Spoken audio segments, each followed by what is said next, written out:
In the 1980s, my offices were at 1475 Powell in Emeryville, California. Also in that building were the offices of Bob Lamborn and Stan Veris, who were private investigators. Bob was one of the nicest and one of the most interesting guys I ever knew. One interesting incident occurred in that building one afternoon when I was out of the office. A crazed young woman came into our office, grabbed the purse from my office manager, Lynn Hall, and while they were struggling, Stan Veris walked by, saw the situation, grabbed the young woman, pressed his finger somewhere in her neck, and she crumbled like a sack of potatoes. They called the cops and took her away. I should have asked Stan where that pressure point was. Bob used to tell me about his winery up north, and my old friend Harvey Lawyer made a stained glass for it. I had never seen the winery until one day I was watching This Old House on the telly, and up popped Bob. Where'd you get it? From a real character. Take a look. Well, Bob, I bet without all the rain and the fog and the 100-mile-an-hour winds you've been having up here, it must be a spectacular sight. Well, it's gorgeous in the summertime and the spring, Steve, at this elevation. You can see the whole valley. Yep. Now, how much of Howell Mountain do you own? Well, we got 26 acres total, with 9 of it in Zinfandel vine here. All in Zinfandel? All Zinfandel. Yeah, I planted this in '79. First vintage was in '82. Now, is this rain ever going to stop? Well, this is a pretty extraordinary event, you know. We are 250% over our normal rainfall right now, with a lot of damage. Is it going to hurt the grapes at all? No, quite the contrary. It should be excellent for the vineyard in itself, because it's bringing water back into the ground. That we had 8 years of drought, you know. Yeah.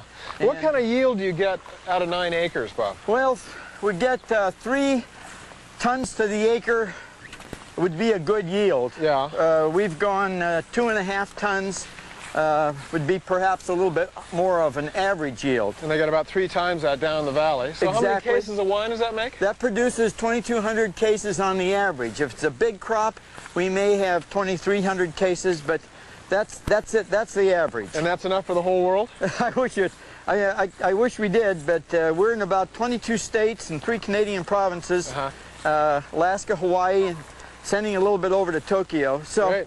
Now, you don't harvest this all yourself? No, I have a crew of brothers from Mexico that come up here, work on a big ranch down in the valley, and they help me when they have spare time, come up here on weekends. Great. So when they pick the grapes, it goes to the winery? It goes into the gondola, and we tractor it right over here into our little facility. I guess it's a generous thing to call it a winery, but that's what we intended. Let's take a look. Until the alcohol has replaced the sugar. And then where do you take it? Then this must is then pumped over into the big machine you saw over here. Ooh, this is starting to look like serious capital investment here. Well, I bought it used, but it was a serious capital investment for the winery that bought it new. It's a French press, and the must is pumped in here and pressed. And what we get is basically a free-run Zinfandel juice. That comes out down here? Exactly. Drops in the pan and is pumped into holding tanks. That's in the cave? Exactly. Well, it's in the winery. We don't have a cave, Steve. Let's see. Ah, the aging room. These would be your fine French oak barrels. No, Steve, these are fine American oak barrels. You buy them new every year? A few.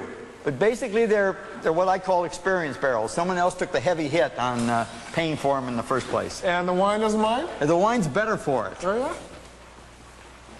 Let me turn on a light here. Ooh, your laboratory? No. I'm really a stickler for quality, and my concern is such that I send all my analysis down to a government-certified laboratory in St. Helena. So you know exactly what you've got? It's important. It's vital. Yeah. Shipping Central? No, it's our bonded warehouse, our tax-paid room. The government insists on it, and we comply. Okay.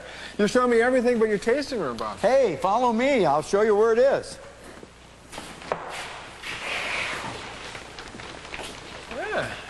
Yeah, this would be pretty nice. You got a A little more work to do before the tour buses roll up.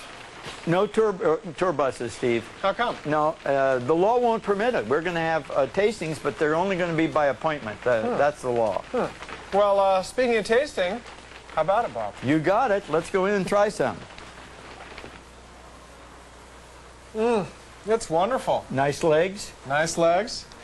Now, we read your dossier, and we learned that you were an ex-spook. CIA, FBI, private detective. You chucked it all to become a winemaker.